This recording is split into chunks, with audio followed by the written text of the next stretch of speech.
गणेश शंख होता है, लक्ष्मी शंख होता है, नारायण शंख होता है, महाराज कुबेर शंख होता है, उत्तरवर्ती शंख होता है, भूमि शंख होता है और राक्षस शंख होता है। एक शंख हमारे घर में, ऐसा राक्षस शंख कहीं हम गए बाजार में और हम खरीद कर लिया, तो राक्षस जो शंख होता है जब तक वो घर के अंदर रहता है तब तक घर में अशांति बन ही रहती है। चाहे सास हो, ननंद हो, देवरानी हो, जेठानी हो, भाई भाई हो, कुटुंब कबीला हो। और कई लोग कहते हैं महाराज पत्नी का स्वभाव तीव्र है, कोई कहता है माँ का स्वभाव तीव्र है, कोई कहता है जेठानी का स्वभाव तीव्र है, कोई कहता है पति का स्वभाव तीव्र। अर्थात याद करना मतलब तुम्हारे घर में कोई शंख ऐसा रखा हुआ है तो उसका राक्षस वृत्ति शंख रखा हुआ है, जिसके कारण बस वो राक्षस प्रवृत्ति देगा ही महाराज। उसी तरह एक गणेश शंख होता है। किसी शंख वाले की दुकान पर जाओगे, पूजन वाले की दुकान पर जाओगे तो मिलेगा गणेश शंख होता है, उसको कहना मैं गणेश शंख दो। तो गणेश शंख जो मिलेगा उस शंख की आकृति होती है सूंड जैसा मुड़ा हुआ।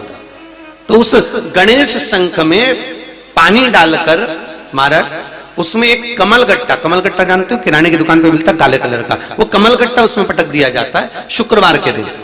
शुक्रवार, शनिवार और रविवार 3 दिन तक उसमें पानी भरा रहने दे। सोमवार के दिन जिसकी वाणी नहीं है महाराज, जो कि हकला रहा हो, तोतरा बोल रहा हो या बिल्कुल नहीं बोलता हो, वाणी खुली नहीं रही हो महाराज, तो कुंदकेश्वर महादेव का नाम लेकर सुबह सुबह वो सोमवार के दिन उसको कुछ भी बिना खाए पिए उस पानी का आचमन कराइए, उसकी वाणी आना प्रारंभ होगी। और 5 या 7 बार कुंदकेश्वर महादेव का नाम उससे बुलवाइए महाराज, वाणी भी क्लियर होगी, हकलाना बंद होगा और उसकी आवाज बाबा की कृपा से, कुंदकेश्वर की कृपा से पुनः आएगी।